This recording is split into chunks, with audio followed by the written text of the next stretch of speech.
ಭಾಗಪ್ಪ ಹರಿಜನ್, ಚಂದಪ್ಪ ಹರಿಜನ್ನ ಶಿಷ್ಯ. ಇಲ್ಲಿ ಭೀಮಾ ತೀರದ ಒಂದು ಚರಿತ್ರೆಯನ್ನು ನೋಡ್ತಾ ಹೋದಾಗ 1996-97ರಿಂದ ಒಂದಷ್ಟು ಇತಿಹಾಸದ ಪುಟಗಳು ತೆಗೆದುಕೊಳ್ಳುತ್ತೆ. ಆ ಇತಿಹಾಸದ ಪುಟದಲ್ಲಿ ಕೇವಲ ರಕ್ತ ಚರಿತ್ರೆನೇ ಇರುತ್ತೆ, ಅದು ಬಿಟ್ಟರೆ ಬೇರೆ ಯಾವುದೂ ಇರೋದಿಲ್ಲ. ನೋಡಿ, ಈಗ ಭಾಗಪ್ಪ ಹರಿಜನ್, ಈ ಭಾಗಪ್ಪ ಹರಿಜನ್ ಭೀಮಾ ತೀರದ ಕುಖ್ಯಾತ ಹಂತಕ ಆಗಿದ್ದಂತಹ ಚಂದಪ್ಪ ಹರಿಜನ್ ಶಿಷ್ಯ.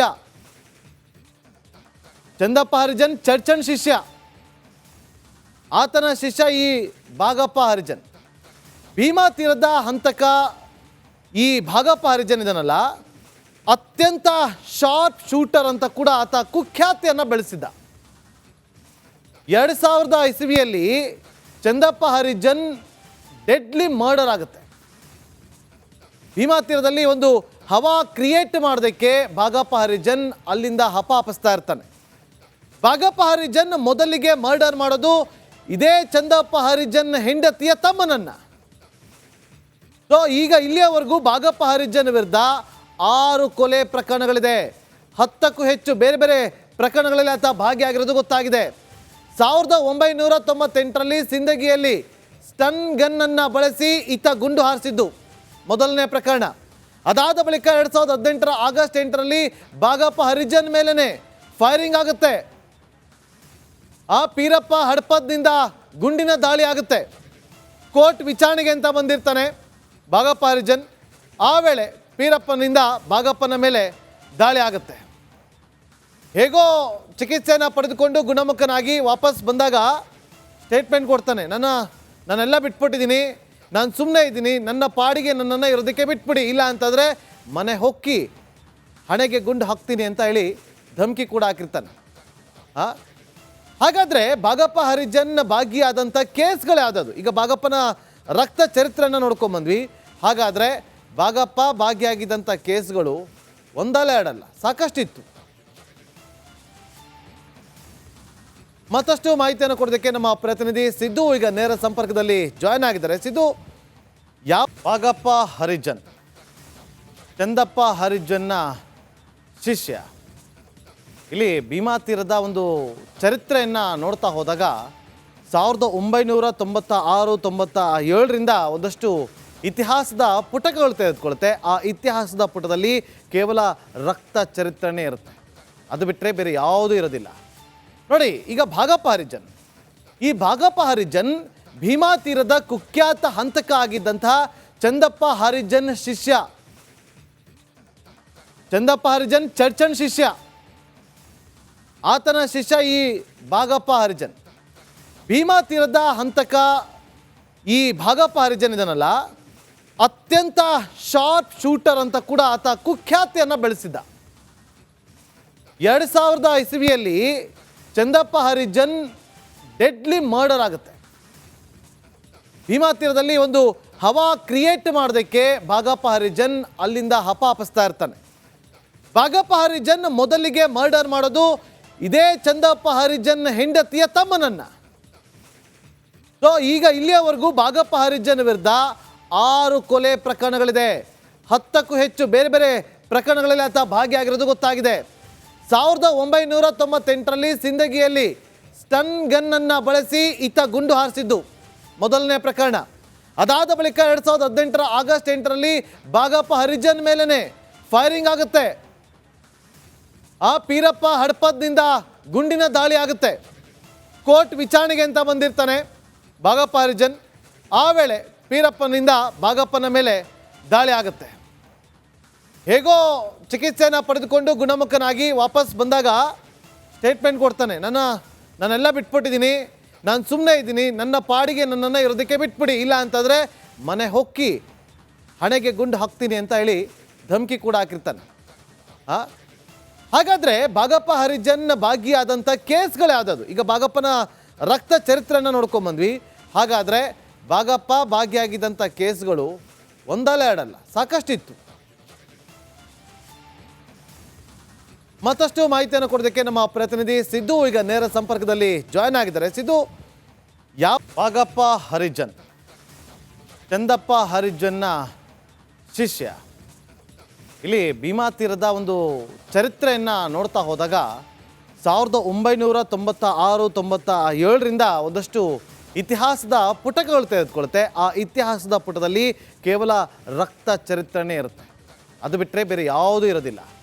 ನೋಡಿ, ಈಗ ಭಾಗಪ್ಪ ಹರಿಜನ್, ಈ ಭಾಗಪ್ಪ ಹರಿಜನ್ ಭೀಮಾ ತೀರದ ಕುಖ್ಯಾತ ಹಂತಕ ಆಗಿದ್ದಂತಹ ಚಂದಪ್ಪ ಹರಿಜನ್ ಶಿಷ್ಯ.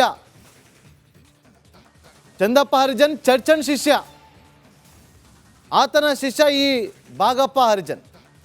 ಭೀಮಾ ತೀರದ ಹಂತಕ ಈ ಭಾಗಪ್ಪ ಹರಿಜನ್ ಇದನ್ನಲ್ಲ, ಅತ್ಯಂತ ಶಾರ್ಪ್ ಶೂಟರ್ ಅಂತ ಕೂಡ ಆತ ಕುಖ್ಯಾತಿಯನ್ನು ಬೆಳೆಸಿದ್ದ. 2000 ಇಸವಿಯಲ್ಲಿ ಚಂದಪ್ಪ ಹರಿಜನ್ ಡೆಡ್ಲಿ ಮರ್ಡರ್ ಆಗುತ್ತೆ. ಭೀಮಾ ತೀರದಲ್ಲಿ ಒಂದು ಹವಾ ಕ್ರಿಯೇಟ್ ಮಾಡೋದಕ್ಕೆ ಭಾಗಪ್ಪ ಹರಿಜನ್ ಅಲ್ಲಿಂದ ಹಪಾಪಿಸ್ತಾ ಇರ್ತಾನೆ. ಭಾಗಪ್ಪ ಹರಿಜನ್ ಮೊದಲಿಗೆ ಮರ್ಡರ್ ಮಾಡೋದು ಇದೇ ಚಂದಪ್ಪ ಹರಿಜನ್ ಹೆಂಡತಿಯ ತಮ್ಮನನ್ನ. ಸೊ ಈಗ ಇಲ್ಲಿಯವರೆಗೂ ಭಾಗಪ್ಪ ಹರಿಜನ್ ವಿರುದ್ಧ 6 ಕೊಲೆ ಪ್ರಕರಣಗಳಿದೆ. 10ಕ್ಕೂ ಹೆಚ್ಚು ಬೇರೆ ಬೇರೆ ಪ್ರಕರಣಗಳಲ್ಲಿ ಆತ ಭಾಗಿಯಾಗಿರೋದು ಗೊತ್ತಾಗಿದೆ.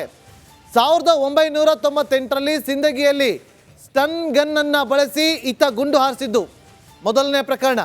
ಅದಾದ ಬಳಿಕ 2018 ಆಗಸ್ಟ್ 8ರಲ್ಲಿ ಭಾಗಪ್ಪ ಹರಿಜನ್ ಮೇಲೇ ಫೈರಿಂಗ್ ಆಗುತ್ತೆ. ಆ ಪೀರಪ್ಪ ಹಡಪದಿಂದ ಗುಂಡಿನ ದಾಳಿ ಆಗುತ್ತೆ. ಕೋರ್ಟ್ ವಿಚಾರಣೆಗೆ ಅಂತ ಬಂದಿರ್ತಾನೆ ಭಾಗಪ್ಪ ಹರಿಜನ್. ಆ ವೇಳೆ ಪೀರಪ್ಪನಿಂದ ಭಾಗಪ್ಪನ ಮೇಲೆ ದಾಳಿ ಆಗುತ್ತೆ. ಹೇಗೋ ಚಿಕಿತ್ಸೆಯನ್ನು ಪಡೆದುಕೊಂಡು ಗುಣಮುಖನಾಗಿ ವಾಪಸ್ ಬಂದಾಗ ಸ್ಟೇಟ್ಮೆಂಟ್ ಕೊಡ್ತಾನೆ, ನಾನೆಲ್ಲ ಬಿಟ್ಬಿಟ್ಟಿದ್ದೀನಿ, ನಾನು ಸುಮ್ಮನೆ ಇದ್ದೀನಿ, ನನ್ನ ಪಾಡಿಗೆ ನನ್ನನ್ನು ಇರೋದಕ್ಕೆ ಬಿಟ್ಬಿಡಿ, ಇಲ್ಲ ಅಂತಂದರೆ ಮನೆ ಹೊಕ್ಕಿ ಹಣೆಗೆ ಗುಂಡು ಹಾಕ್ತೀನಿ ಅಂತ ಹೇಳಿ ಧಮಕಿ ಕೂಡ ಹಾಕಿರ್ತಾನೆ. ಹಾಗಾದರೆ ಭಾಗಪ್ಪ ಹರಿಜನ್ ಭಾಗಿಯಾದಂಥ ಕೇಸ್ಗಳು ಯಾವುದಾದ್ರು? ಈಗ ಭಾಗಪ್ಪನ ರಕ್ತ ಚರಿತ್ರೆಯನ್ನು ನೋಡ್ಕೊಂಬಂದ್ವಿ. ಹಾಗಾದರೆ ಭಾಗಪ್ಪ ಭಾಗಿಯಾಗಿದ್ದಂಥ ಕೇಸ್ಗಳು ಒಂದಲ್ಲ ಎರಡಲ್ಲ, ಸಾಕಷ್ಟಿತ್ತು. ಮತ್ತಷ್ಟು ಮಾಹಿತಿಯನ್ನು ಕೊಡೋದಕ್ಕೆ ನಮ್ಮ ಪ್ರತಿನಿಧಿ ಸಿದ್ದು ಈಗ ನೇರ ಸಂಪರ್ಕದಲ್ಲಿ ಜಾಯ್ನ್ ಆಗಿದ್ದಾರೆ. ಸಿದ್ದು, ಯಾವ ಭಾಗಪ್ಪ ಹರಿಜನ್ ಚಂದಪ್ಪ ಹರಿಜನ್ನ ಶಿಷ್ಯ, ಇಲ್ಲಿ ಭೀಮಾ ತೀರದ ಒಂದು ಚರಿತ್ರೆಯನ್ನು ನೋಡ್ತಾ ಹೋದಾಗ 1996-97ರಿಂದ ಒಂದಷ್ಟು ಇತಿಹಾಸದ ಪುಟಗಳು ತೆಗೆದುಕೊಳುತ್ತೆ. ಆ ಇತಿಹಾಸದ ಪುಟದಲ್ಲಿ ಕೇವಲ ರಕ್ತ ಚರಿತ್ರೆನೇ ಇರುತ್ತೆ, ಅದು ಬಿಟ್ಟರೆ ಬೇರೆ ಯಾವುದೂ ಇರೋದಿಲ್ಲ. ನೋಡಿ, ಈಗ ಭಾಗಪ್ಪ ಹರಿಜನ್, ಈ ಭಾಗಪ್ಪ ಹರಿಜನ್ ಭೀಮಾ ತೀರದ ಕುಖ್ಯಾತ ಹಂತಕ ಆಗಿದ್ದಂತಹ ಚಂದಪ್ಪ ಹರಿಜನ್ ಶಿಷ್ಯ. ಚಂದಪ್ಪ ಹರಿಜನ್ ಚರ್ಚನ್ ಶಿಷ್ಯ, ಆತನ ಶಿಷ್ಯ ಈ ಭಾಗಪ್ಪ ಹರಿಜನ್. ಭೀಮಾ ತೀರದ ಹಂತಕ ಈ ಭಾಗಪ್ಪ ಹರಿಜನ್ ಇದನ್ನಲ್ಲ, ಅತ್ಯಂತ ಶಾರ್ಪ್ ಶೂಟರ್ ಅಂತ ಕೂಡ ಆತ ಕುಖ್ಯಾತಿಯನ್ನು ಬೆಳೆಸಿದ್ದ. 2000 ಇಸವಿಯಲ್ಲಿ ಚಂದಪ್ಪ ಹರಿಜನ್ ಡೆಡ್ಲಿ ಮರ್ಡರ್ ಆಗುತ್ತೆ. ಭೀಮಾ ತೀರದಲ್ಲಿ ಒಂದು ಹವಾ ಕ್ರಿಯೇಟ್ ಮಾಡೋದಕ್ಕೆ ಭಾಗಪ್ಪ ಹರಿಜನ್ ಅಲ್ಲಿಂದ ಹಪಾಪಿಸ್ತಾ ಇರ್ತಾನೆ. ಭಾಗಪ್ಪ ಹರಿಜನ್ ಮೊದಲಿಗೆ ಮರ್ಡರ್ ಮಾಡೋದು ಇದೇ ಚಂದಪ್ಪ ಹರಿಜನ್ ಹೆಂಡತಿಯ ತಮ್ಮನನ್ನ. ಸೊ ಈಗ ಇಲ್ಲಿಯವರೆಗೂ ಭಾಗಪ್ಪ ಹರಿಜನ್ ವಿರುದ್ಧ 6 ಕೊಲೆ ಪ್ರಕರಣಗಳಿದೆ. 10ಕ್ಕೂ ಹೆಚ್ಚು ಬೇರೆ ಬೇರೆ ಪ್ರಕರಣಗಳಲ್ಲಿ ಆತ ಭಾಗಿಯಾಗಿರೋದು ಗೊತ್ತಾಗಿದೆ. 1998ರಲ್ಲಿ ಸಿಂದಗಿಯಲ್ಲಿ ಸ್ಟನ್ ಗನ್ ಅನ್ನು ಬಳಸಿ ಈತ ಗುಂಡು ಹಾರಿಸಿದ್ದು ಮೊದಲನೇ ಪ್ರಕರಣ. ಅದಾದ ಬಳಿಕ 2018 ಆಗಸ್ಟ್ 8ರಲ್ಲಿ ಭಾಗಪ್ಪ ಹರಿಜನ್ ಮೇಲೇ ಫೈರಿಂಗ್ ಆಗುತ್ತೆ. ಆ ಪೀರಪ್ಪ ಹಡಪದಿಂದ ಗುಂಡಿನ ದಾಳಿ ಆಗುತ್ತೆ. ಕೋರ್ಟ್ ವಿಚಾರಣೆಗೆ ಅಂತ ಬಂದಿರ್ತಾನೆ ಭಾಗಪ್ಪ ಹರಿಜನ್. ಆ ವೇಳೆ ಪೀರಪ್ಪನಿಂದ ಭಾಗಪ್ಪನ ಮೇಲೆ ದಾಳಿ ಆಗುತ್ತೆ. ಹೇಗೋ ಚಿಕಿತ್ಸೆಯನ್ನು ಪಡೆದುಕೊಂಡು ಗುಣಮುಖನಾಗಿ ವಾಪಸ್ ಬಂದಾಗ ಸ್ಟೇಟ್ಮೆಂಟ್ ಕೊಡ್ತಾನೆ, ನಾನೆಲ್ಲ ಬಿಟ್ಬಿಟ್ಟಿದ್ದೀನಿ, ನಾನು ಸುಮ್ಮನೆ ಇದ್ದೀನಿ, ನನ್ನ ಪಾಡಿಗೆ ನನ್ನನ್ನು ಇರೋದಕ್ಕೆ ಬಿಟ್ಬಿಡಿ, ಇಲ್ಲ ಅಂತಂದರೆ ಮನೆ ಹೊಕ್ಕಿ ಹಣೆಗೆ ಗುಂಡು ಹಾಕ್ತೀನಿ ಅಂತ ಹೇಳಿ ಧಮಕಿ ಕೂಡ ಹಾಕಿರ್ತಾನೆ. ಹಾಗಾದರೆ ಭಾಗಪ್ಪ ಹರಿಜನ್ ಭಾಗಿಯಾದಂಥ ಕೇಸ್ಗಳು ಯಾವುದಾದ್ರು? ಈಗ ಭಾಗಪ್ಪನ ರಕ್ತ ಚರಿತ್ರೆಯನ್ನು ನೋಡ್ಕೊಂಬಂದ್ವಿ. ಹಾಗಾದರೆ ಭಾಗಪ್ಪ ಭಾಗಿಯಾಗಿದ್ದಂಥ ಕೇಸ್ಗಳು ಒಂದಲ್ಲ ಎರಡಲ್ಲ, ಸಾಕಷ್ಟಿತ್ತು. ಮತ್ತಷ್ಟು ಮಾಹಿತಿಯನ್ನು ಕೊಡೋದಕ್ಕೆ ನಮ್ಮ ಪ್ರತಿನಿಧಿ ಸಿದ್ದು ಈಗ ನೇರ ಸಂಪರ್ಕದಲ್ಲಿ ಜಾಯ್ನ್ ಆಗಿದ್ದಾರೆ. ಸಿದ್ದು,